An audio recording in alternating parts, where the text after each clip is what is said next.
the ones I told you I'd seen.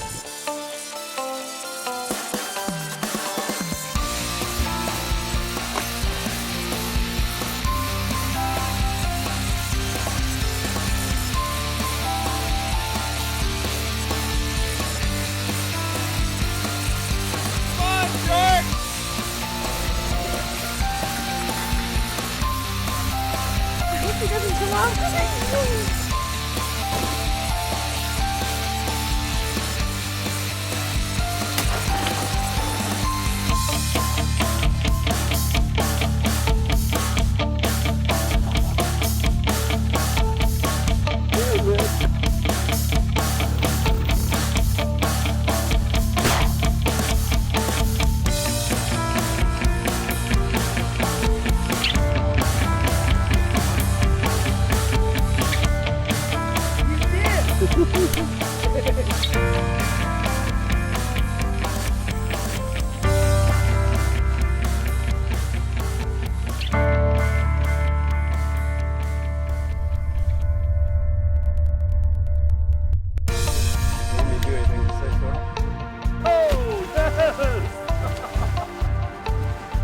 Michaela, don't be afraid. I just got hit again. Damn it. Oh, no. This is your fun. Right on that. Right. We're at the bite now. Okay, back to the tackle box.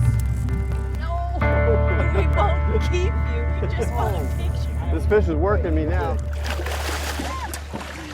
We dropped down out of Central Oregon into the Columbia River Gorge. We're at the Dalles. We're just a little bit downstream from the Dalles Dam. We're upstream from Bonneville. The shad are on the move right now, and what that's done is put every sturgeon in the whole Columbia River on the alert. I've brought my daughter Michaela along, and Michaela has caught sturgeon before, but we want to get her on a big fish on this trip. We're going to be fishing with my friend Rodney Smith, and we're going to be fishing with Greg Gustafson, Fred Hayes, and we've got Greg Gustafson's daughters, Heather and Mandy, along. I don't think you could find a finer deckhand on the river than one of these girls. Part of achieving success of any day's fishing is having fresh bait. We're very fortunate right now on the Columbia River. There's over 100,000 shad going up the river currently through the Dalles locks.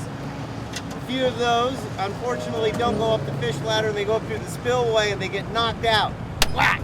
Concussed, and they swim around in circles half dead on top of the water. We're gonna go out and find some seagulls that are on the water, and every seagull's gonna have underneath of it a dead shad or a shad that's partially alive that's swimming around in circles that's getting ready to be our bait for really, really large sturgeon. I almost feel bad about stealing that poor seagull's lunch, but there's 60,000 of these things coming down the river right now. He's not gonna go hungry. Big mouth.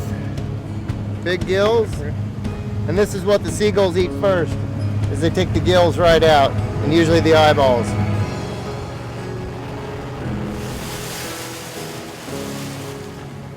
Fish on! Oh, he's Craigies. Craigies is alive.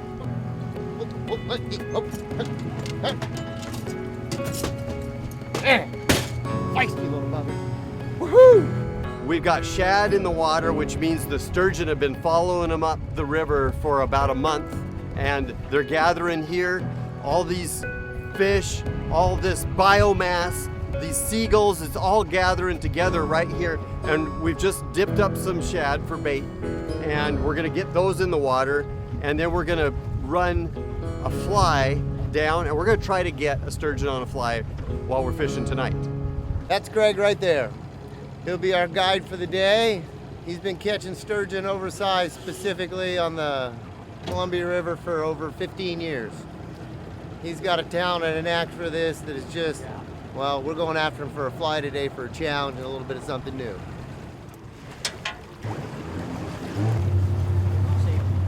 Yeah, I've been coming out with him for, I don't know, probably 15, 20 years and doing this. We used to him bossing us around and telling us what to do. It's fun when you get a big fish on and you get to fight it for 30 minutes and see what it looks like, so you can't really not come back from that.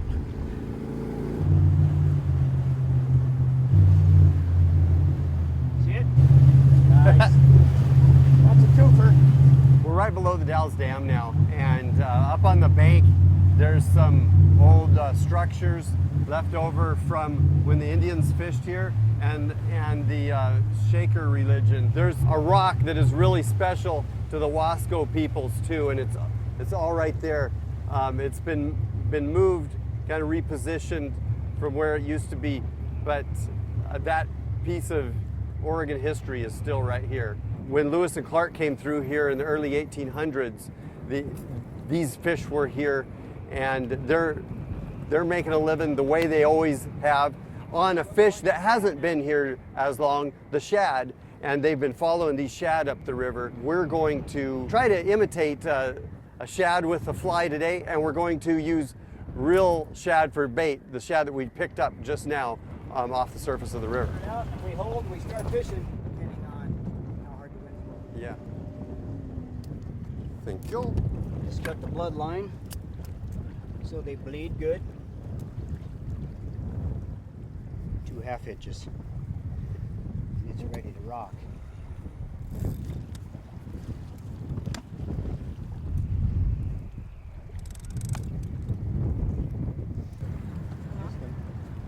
Wow, that's as fast as it gets. What's that, a minute? Yeah. The tip of the pole was bouncing, so we knew we had a bite, and when he went to jerk, he must have just missed it because it slowed down a little bit before he came up. When you actually get the sturgeon on, your body turns, but the pole doesn't move. It's safe to say we'll have a fish on in a few minutes. I should have let it have a little longer, but it's been so good lately I can't even resist. I have to just hammer it right now. Grapes. All ready? Yep. Okay. Oh, is it? Oh my God. Is he on? Gotta give it to him a little longer. We're trying to get the other rods in the water, and the first rod's already getting bit. Got it? So I want that. Who are we gonna get on this? Heather, reach over me. Let's get that sea anchor in. Okay, dude, want me to pull that sea anchor in? Yeah. Yeah, need it in. Didn't you do anything to fish her?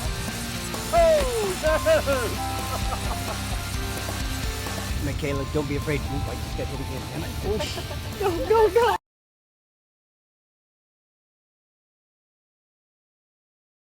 Okay, didn't you do anything to fish her?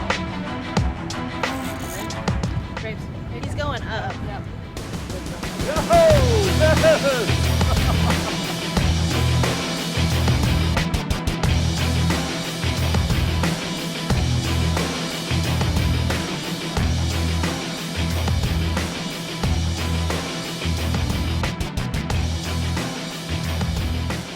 He's burning my thumb. Let him do that.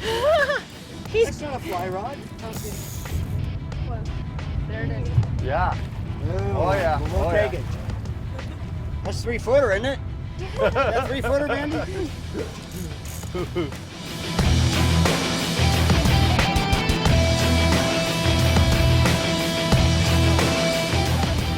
He says, no, not yet.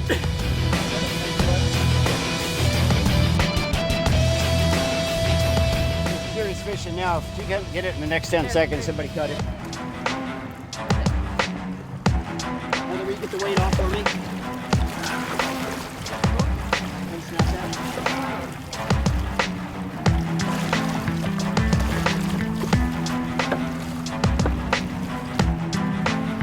Okay, he's unhooked. Look at that. Beautiful fish. Yeah. This is what we're going to try to catch on a fly rod here in a few minutes.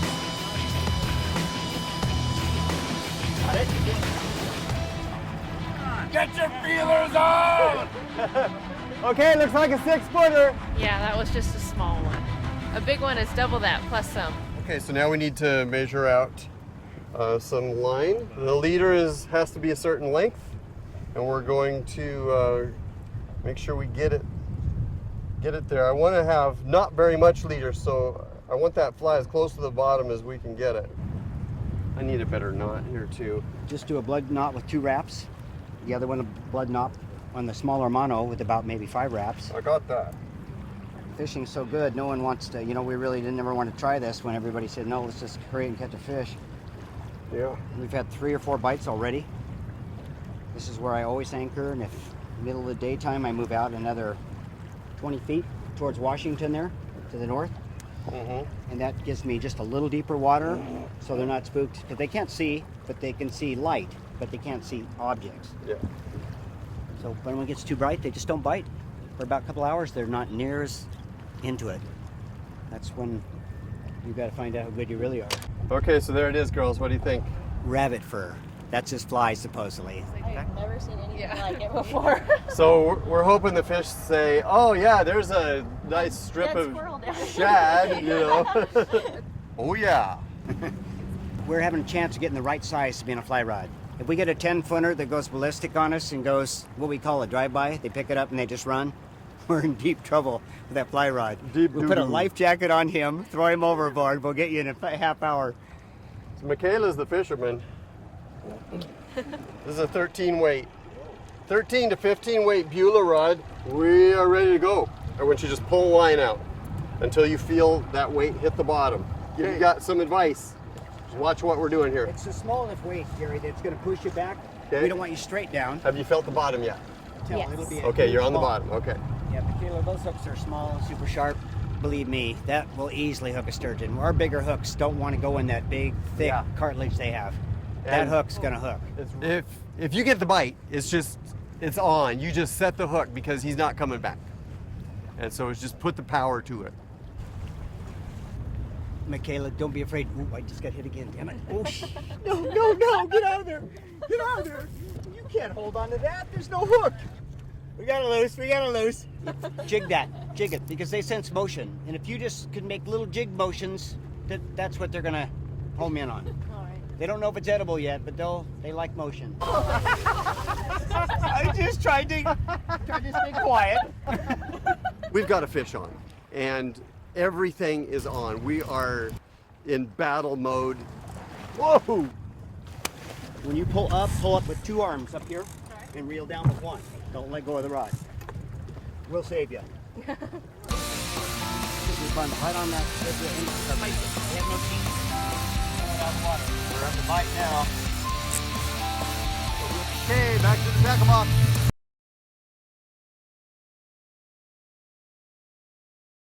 There you go. Fix this again. Sit your bun right on that edge of the engine cover if you want. Yeah. Get that line down.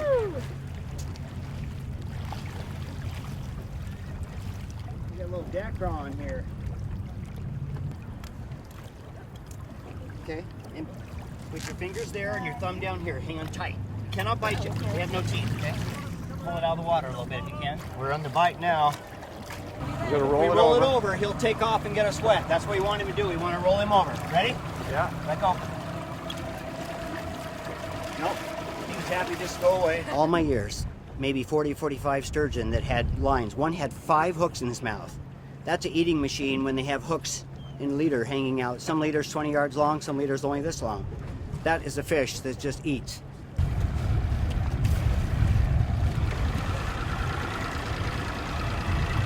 They're feeding here, Gary, because the shad, The shad are just stacking up here, aren't they? they're rolling down the bottom right here. Yeah. The ones that have tried to go up the spillways are just rolling along. Yeah. The sturgeon eating left and right. We can't see that. We can only see the ones that are floating on the top. Yep.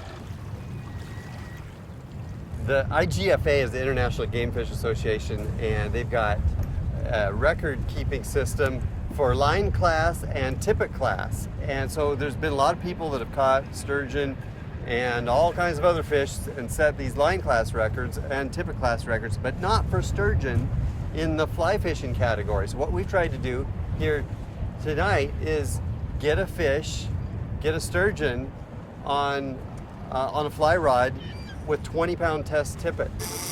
Okay, so do we reel that one? Oh my God. He's just swimming away. We're gonna round something underwater, a rock or something, probably the size of a car, and went upriver. So I'm giving him free line right now. Once he realizes he thinks he's not hooked anymore to us, he'll relax and come away from the rocks. No hook. That's crazy. It's like putting out sashimi for us and then say, Yeah. don't touch it. You know, turn your back and everybody, we grab a piece and run. We got about an hour before dark, and now I think it's time. We're gonna keep fishing this fly, but now it's time to get some baits, more baits in the water, and we're gonna see if we can hook another big fish. Reel up, jerk again. Reel. Out here in the Columbia, we've got these big rock piles, And all you have to do to imagine what they look like is look at the shore. And so you imagine that's what the river bottom looks like. These fish are swimming and they're trying to wrap you around these humps. Make the drag slightly harder and see if we can pop that loose. He's got a lot of line out. Like again, the rock's probably the size of a car or truck.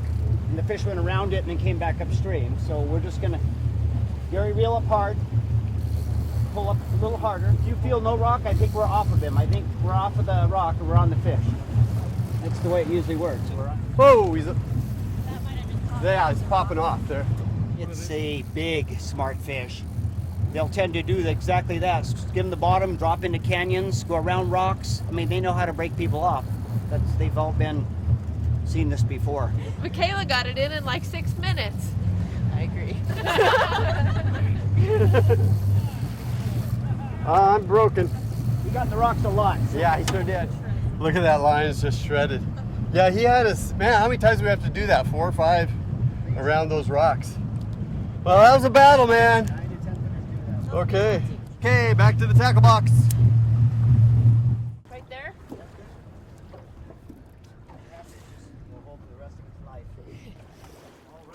Cut the tail off Heather, you want to do this one? because I don't want extra turbulence in the water. Hook right in there. And I want to get all the way into the skull. So I got something to hold it in place.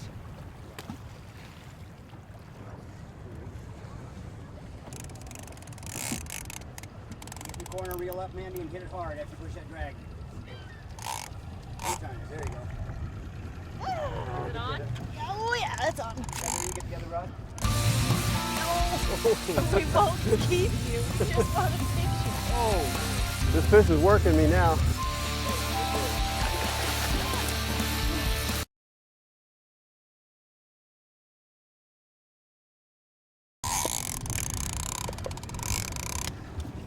Got it? Got it.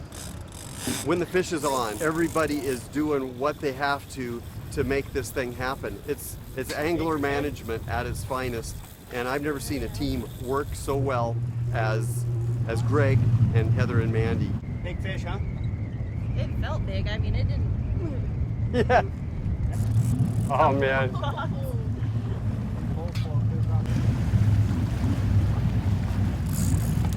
It's a team effort.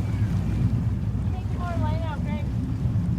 Go back towards the Oregon side. She's pulling so hard, she's keeping his head up so he can't bury his face and go around a rock. She's keeping him just off the bottom. So once he gets on the bottom, he can use those pectoral fins to just guide himself, literally like a spoiler, right to the bottom and go around something.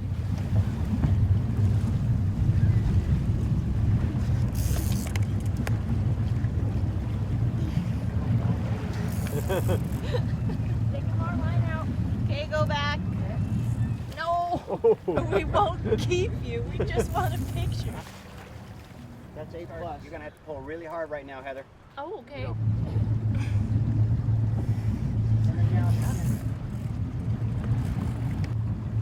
That's teamwork right there. Yeah, it is. I don't have to do anything. When she pulls that hard this long and the pole's bent that much, it's over 9 feet. She's been fighting this fish for about 35 minutes now. What often goes on, and we're going to do it later while we're fishing, we're going to switch off, but Heather's saying, no way, I'm not turning loose of this fish. This one's mine. I'm going to battle it all the way in. Oh, man. Oh, man. Mandy, come help him. There's a hook in his belly over here. Go. Okay, Heather, you get rid of that. Hang on tight, Mandy. Just keep yarding him up, Heather. Push him down, Mandy. Want to just push straight down? Turn him over. Try to turn him over. He'll He's take gonna off. slap me in the face. Yep.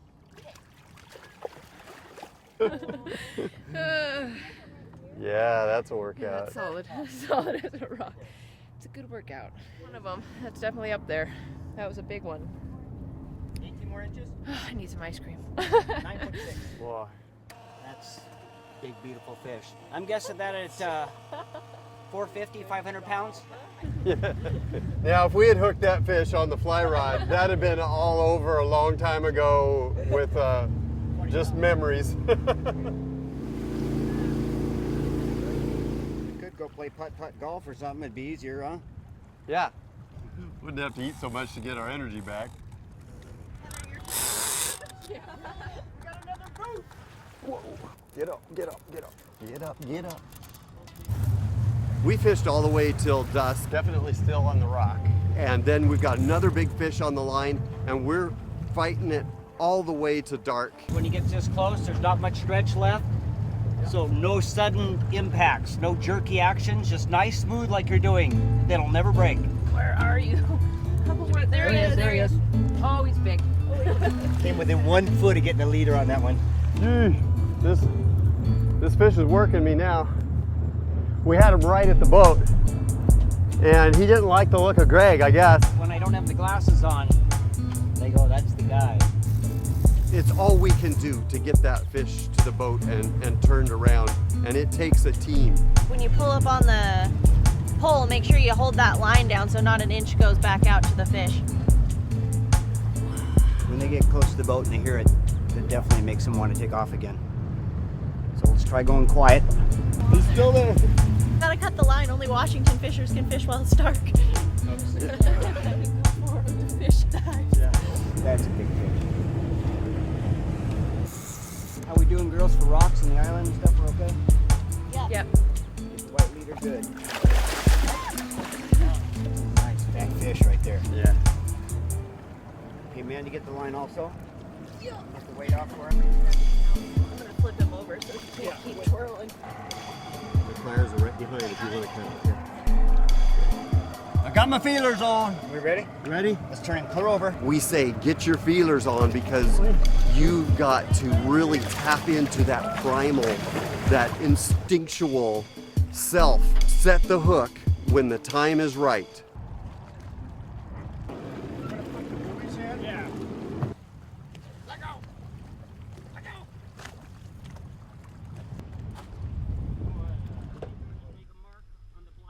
We're going to try to fish in as shallow a water as possible because we want light penetration. Sturgeon will hunt by sight,